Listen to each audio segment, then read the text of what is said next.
победы, как он был от нас далек, как в костре потухшем таял уголек.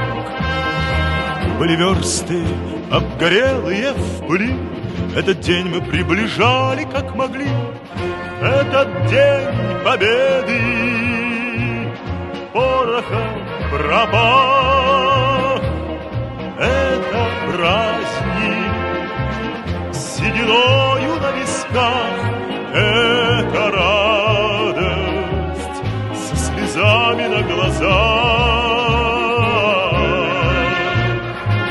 День победы, день победы, день победы. Жеңіс күні мерекесімен шын жүректен құттықтаймын. Бұл отан қорғауда ерліктің, батылдық пен қайсарлықтың айтылу мерекесі.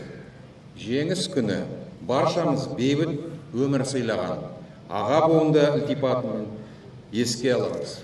Қазірде арамызда 14 ұлы отан соғысы және тыл ардагерлері жеңіс күнін атап өтуде.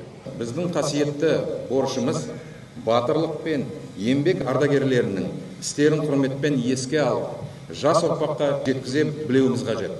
Ардагерлерге қамқорлық жасау бүкіл қоғамның басты міндеті. Біздің әкеміз соғысқа кетті де қайтып оралмады. Әкем кеткеннен кейін содан бері қарай колхозда, совхозда жұмыс істедім.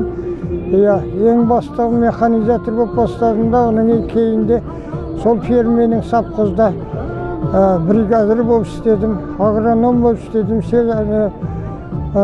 су шаруашылығы бөлімінде гидротехник болып істедім көп жыл.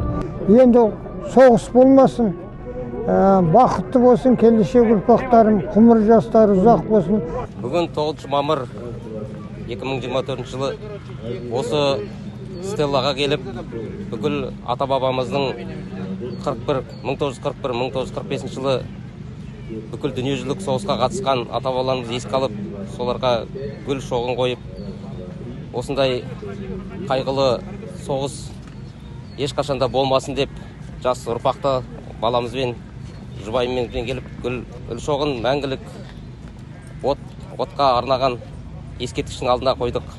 Енді бұндай қаралы соғыс ешқашан болмасын деп тілейміз. Аспанымыз ашық, бүкіл халқымыз бейбітті өмір сүруіне тілектеспін. Шығыс Қазақстан жауынгерлерін еске алу үшін үнсіздік жарияланады. Почтим память воинов, павших в боях за Родину, минутой молчания.